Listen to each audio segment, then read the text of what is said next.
Hello everyone, I'm Michael Davison. Today I am sharing some custom quilting with you, and this particular project is one that I made for a local quilt shop that's new to the area. They knew that I was a custom long arm quilter and asked if I'd be interested in hanging a quilt in their shop, and so of course I said yes. I knew that they liked traditional quilts, so I decided that I was going to do a fairly traditional quilt, but with a lot of negative space. So I chose some fabrics from Kim Deal, which when I go the traditional route, I really like her reproduction style fabrics. So anyway, I thought this one would be a simple one. I did half square triangles and squares and just made it very easy for myself. So it turned out to be a very large star with lots of negative space for quilting. One thing that I mentioned in the video, and you'll see here in these stills, is I have been basting my quilts prior to doing any custom work on them. And I used to just pretty much rely on finding major seams and major shapes and doing some stabilization over the whole quilt. But now I really like setting my machine to about 2 stitches per inch and loosening the tension and just doing an all over meander and going ahead and advancing the quilt all the way from the top to the bottom with this basting, and then going back and doing stabilization and then doing custom work. It just makes sure I don't have any surprises, and it doesn't take that long, and I really like the results I've been getting from it. So if you'll see some of the video, you'll see those stitches, and then I pull them out after I quilt around the area. So anyway, I basted this whole quilt first, and then I'll pull it out afterwards.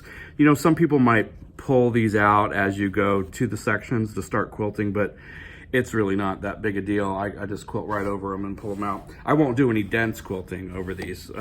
In fact, I'm outlining all of these big shapes. By the time I do that, it's stable everywhere, and I could just go ahead and take out all of the basting. Anyway, so pretty simple. For those of you brand new to ruler work, you know I had a beginner series that I was filming, and I'll include this. And as I go through all of my new rulers, which there's a lot of them now, I'll give some advice for beginners and then some tips for experienced ruler work quilters also. Anyway, this is just easy peasy stuff. I am stitching in the ditch and trying to get right in that ditch if possible. Otherwise, I'm trying to err towards the side of the solid and stay off the print. I knew as soon as I said that I was going to stitch right over the print. Just the way it works. When I stitch in the ditch, I do not mind seeing, I don't know if this is in the camera view or not. I don't mind just a little teeny bit off. It's all about the texture. So these, again, you know, let me get my, hold on. You know, I talk about this one, my ditch everything rule, and you're gonna probably say, well, you're ditching, why aren't you using that one?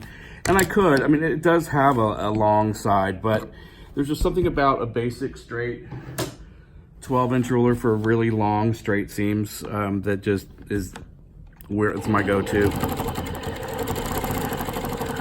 As you know, many tools do the same job. You do what you like. Okay, at this point I have ditched all of the big shapes, so then I'm gonna go through and do a little bit of echoing inside here, so I'll probably film some of that in a few minutes. Okay, bye. Okay, here we go for the squares. Just going to outline the overall square shape first.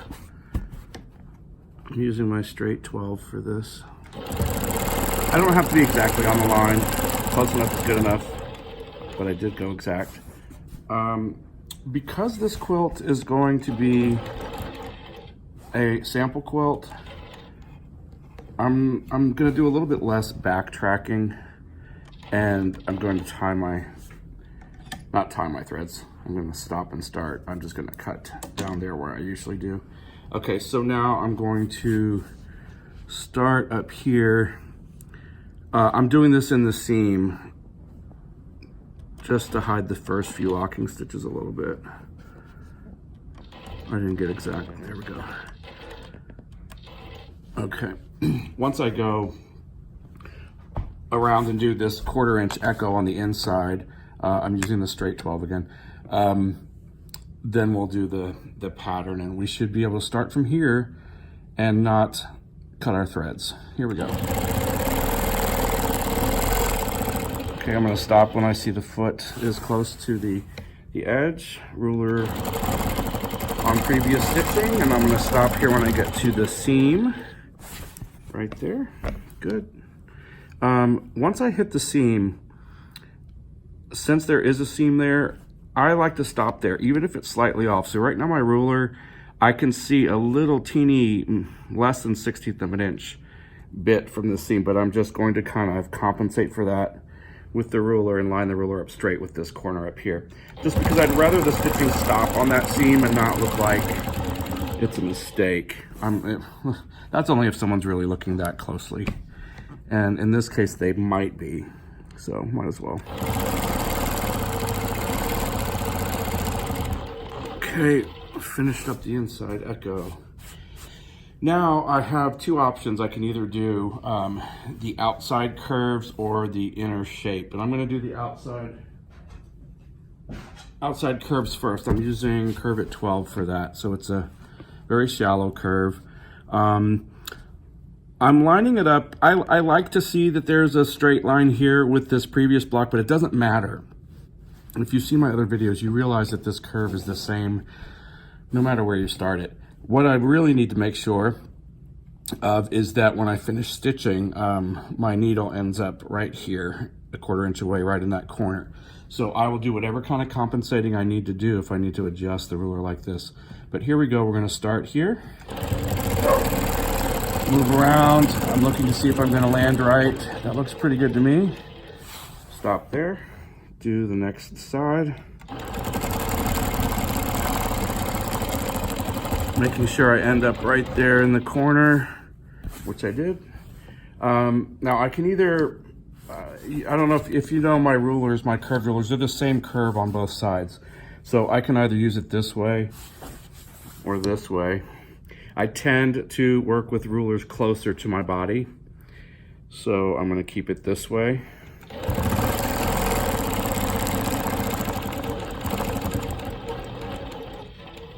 Now this time I'm gonna go this way, just because it's harder for me to go from the back. So now I'm gonna go from the front. It's the exact same curve. So here we go.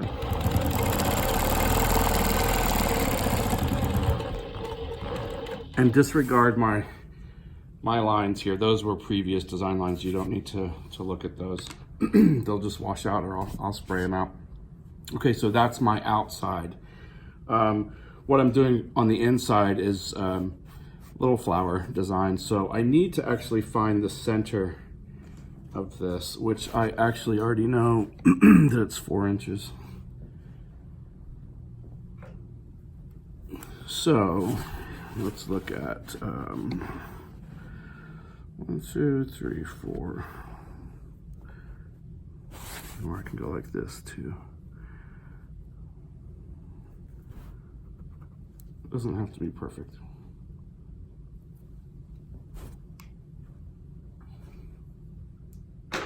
Okay, that's my line. Now I'm gonna switch. I'm using the 8. So I did the 12 on the outside. I'm using the 8 for the inside, and I'm just going to start this way. So again, I want to land with my needle right on that dot. There we go. Good. You can do this any direction you want. I'm gonna go clockwise.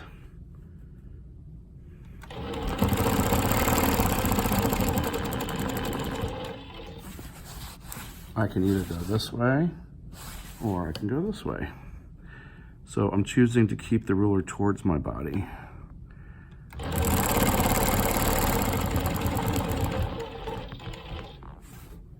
There are sometimes on this design, if you keep crossing over the center, you get a little bit of thread buildup in the center. So this one is the pattern I'm doing goes to the center but not crossing it. So it tends not to get as much thread buildup as if you go the other way.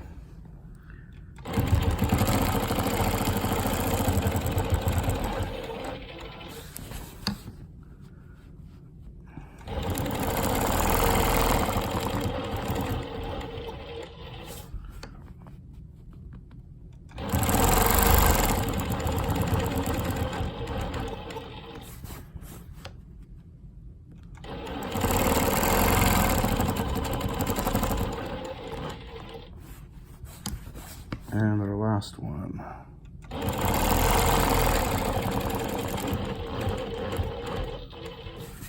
There we go. I'm going to come back and do some fills here. But for now, this is the basic design.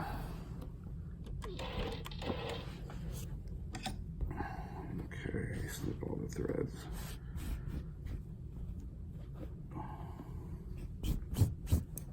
Okay, good.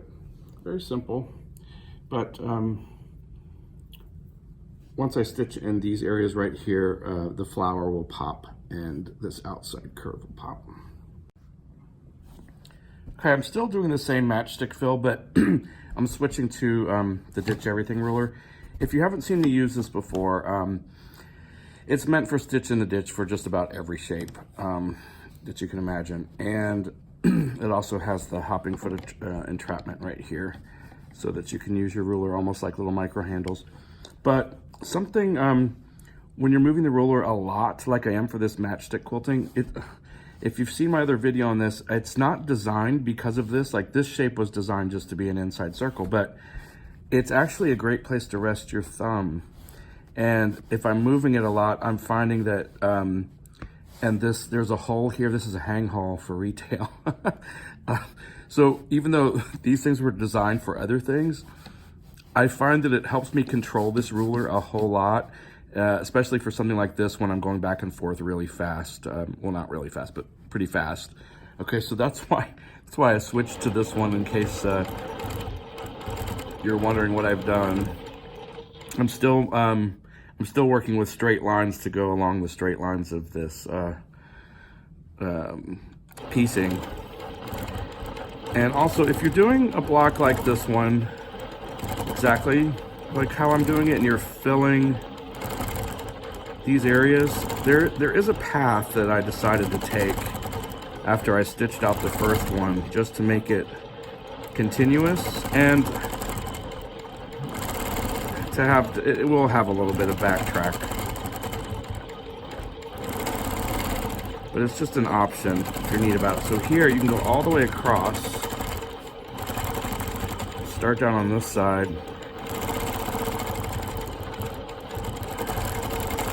and now I'm working on this quadrant.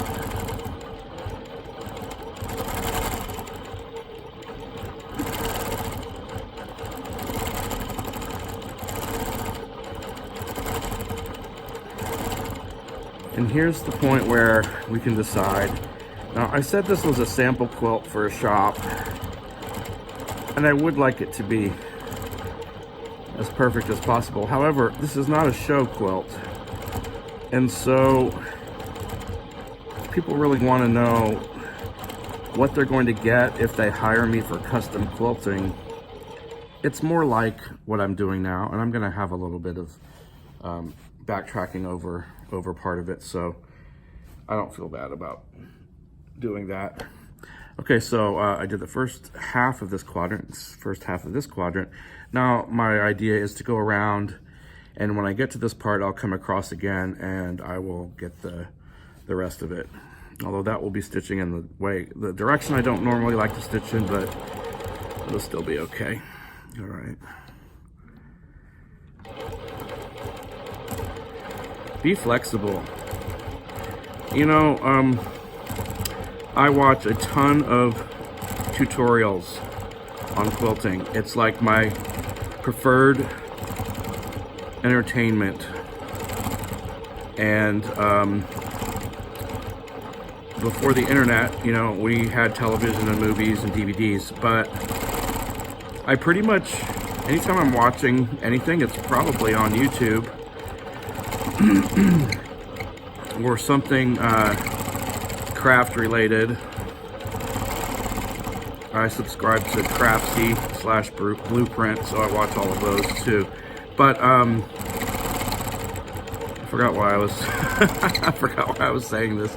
I think it's because let's see, I started by saying be flexible, learn different things from different people, changing things all the time. I don't remember. Oh well, hope you got something out of whatever I was gonna say.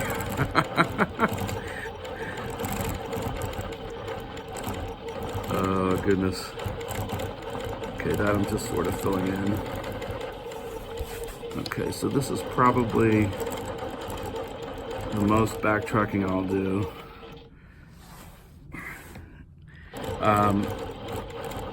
This is where I'm not going the direction that I prefer, but I can get it done.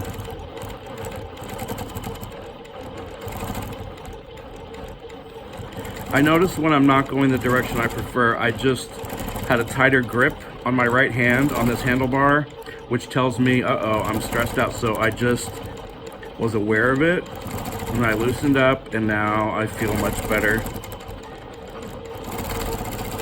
If that happens to you, just take a second, loosen up. Okay, now we're going down. So here we go. I like this look. It's not perfect matchstick quilting. It's not necessarily back and forth lines. Most back and forth line designs, you see the loop.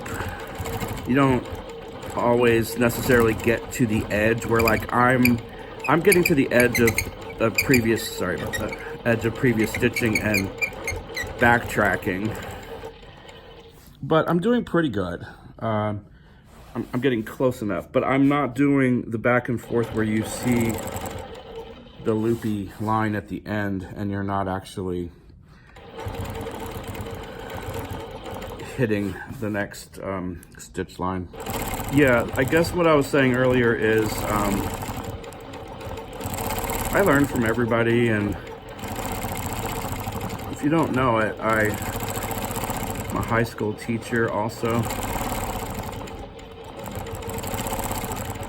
And I tell my students, you're gonna learn a lot of things in your high school and college academic life. Some of those things are gonna be givens, which you can't question. But if you're in any kind of art related world or performance related, a lot of that's going to be subjected to that person's particular likes and dislikes and styles or what have you.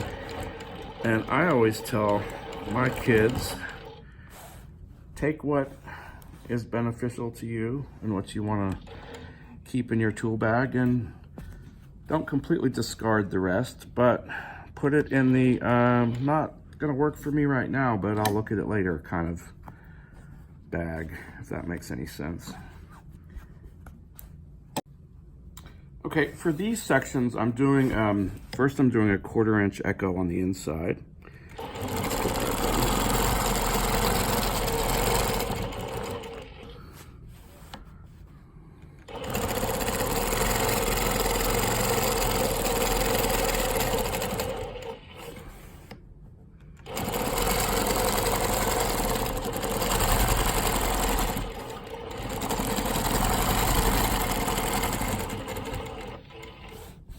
Okay, and then I'm just doing an organic random fill with leaves, swirls, and pebbles.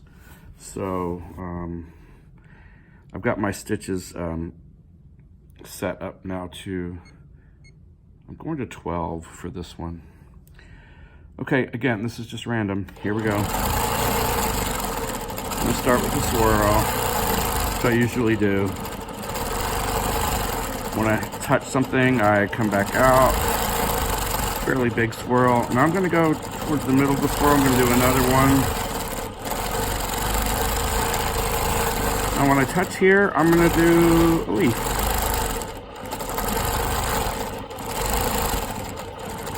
And then I tend to like to put pebbles in the crevices before I start with something else.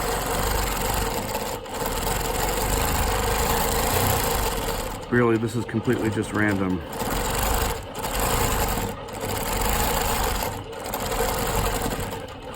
If I echo something, I try to keep it about 1/4 of an inch.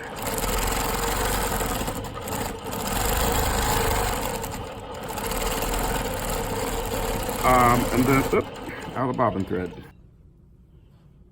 Anytime I change my bobbin, I do use a big brush to brush the case out and on the inside. Typically, I would put a drop of oil on the hook every time I change a bobbin, but actually today I did some major oiling. I took the plate off and I oiled the hook on the top, quite a few drops of oil, and the hook on the inside, and I kind of worked it around. So I know I don't need any oil at the moment, so I'm not going to do that. There we go. Okay. Here we go.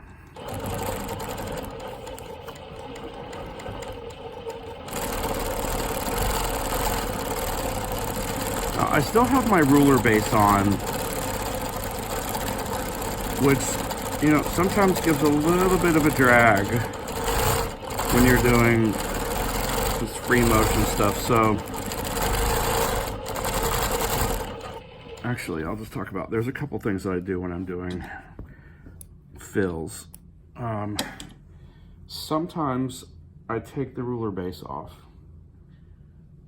just so there's a little bit more freedom, and I always leave my ruler foot on no matter what. Once I started using rulers, I just never change it, so I'm used to that. Taking the base off is one thing. Also, I sometimes put my machine in manual for background fills, for pebbles, especially if I'm doing a large area of pebbles. I may show you in just a few minutes going into manual, but right now I'm still in regulated.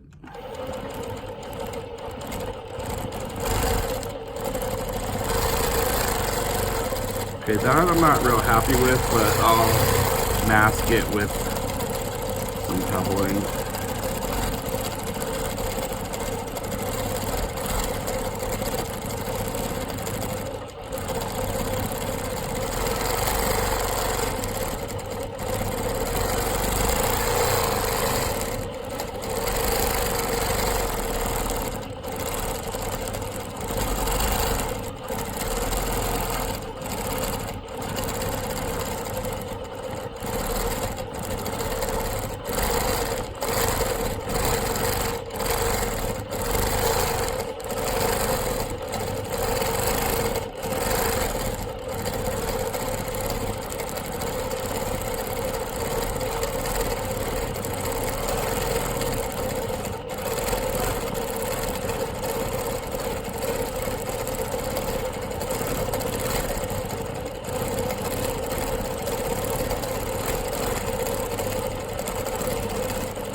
I'm working on an elongated swirl chain in this portion of the inner square.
Okay, I'm working on this part of the design, if you can see it.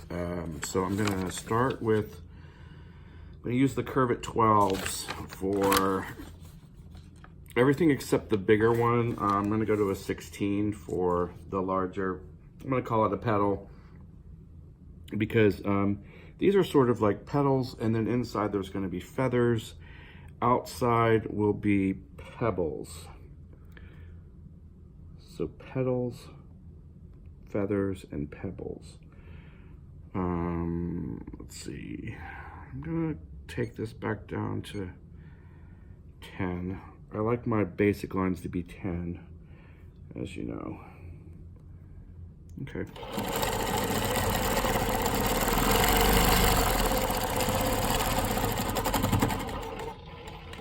Okay, I'm gonna go ahead and do this next one as well while I'm here.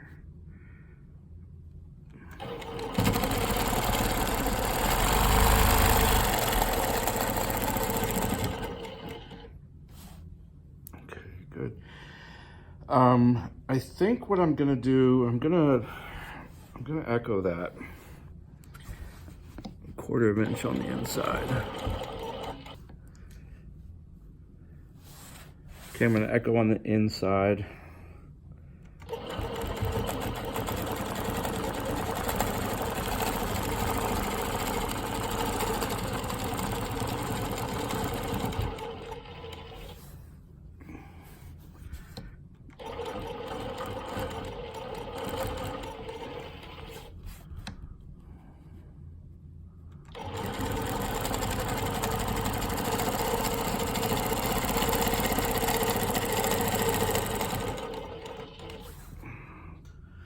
Okay, next I'm gonna do the side petals because I want them to be in front. So the biggest petal will be behind. So let's do these side ones first.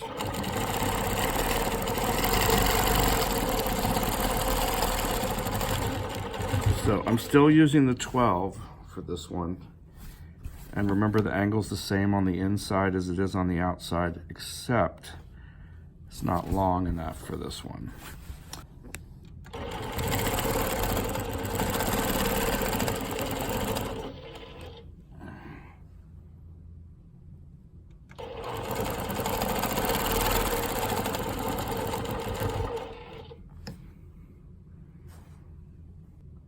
Good.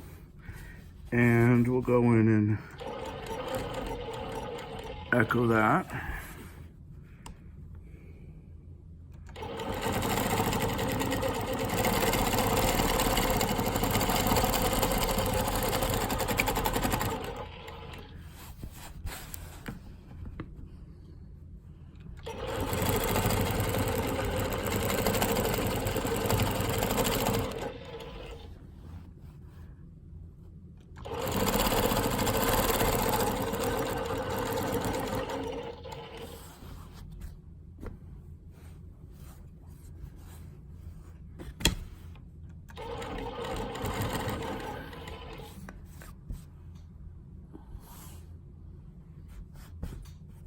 Okay, I have to advance the quilt to do the next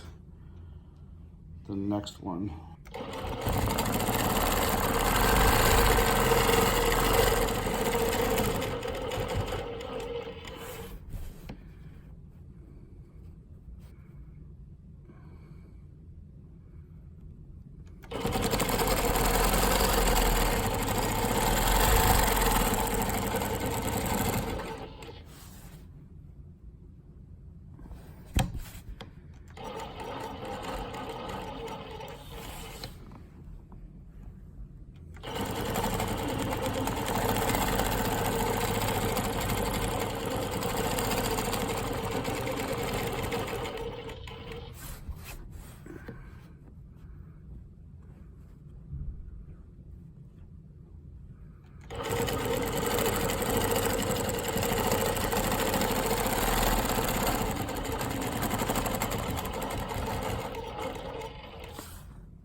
Okay, from these shapes, I'm going to fill in with feathers.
So for the fills around the feathered petals, I'm just doing pebbling, but I felt like I needed another 1/4 inch separation from the print blocks, so I'm actually adding that and then doing the pebbles.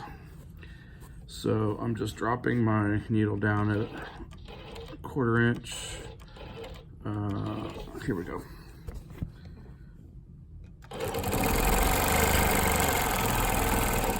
And then once I hit that petal, I'm stopping and get my glasses on, starting my pebbles.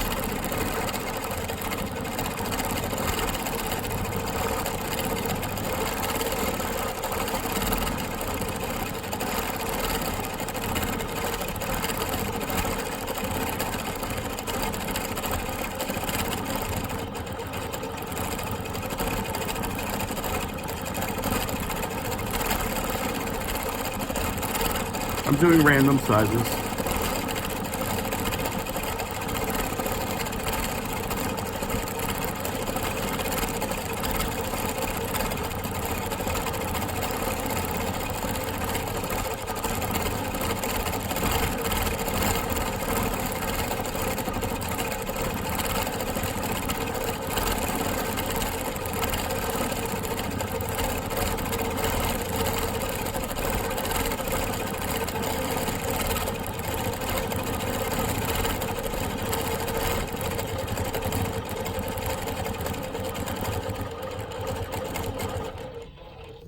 For the borders on this quilt, I decided to do some dot-to-dot quilting with triangles. So I basically did one set of triangles around the entire quilt, and then the dot-to-dot created an effect within that triangle, and then I did the same thing on the other side. So what I ended up with was kind of an echoed triangle with a channel that was in between them, and then I filled inside the channel, and we'll see that here in just a second. Yeah, the inside of the channel is kind of a very light scroll, and on the outside of both sets of triangles are pebbles, so pebbles on the outside, pebbles on the inside, and then the scroll So here's what the quilt ended up looking like when it's finished. Sorry, you couldn't get a field view. Here's a close-up with some of the detailed stitching on the inside that I did not film. Another shot with some detail of the organic work, and that's the quilt. So anyway, I hope you enjoyed. I certainly enjoyed sharing with you. And as always, I look forward to the next time I can bring you some content. And if you like, please thumbs up and subscribe if you want. And I will see you next time. Bye-bye.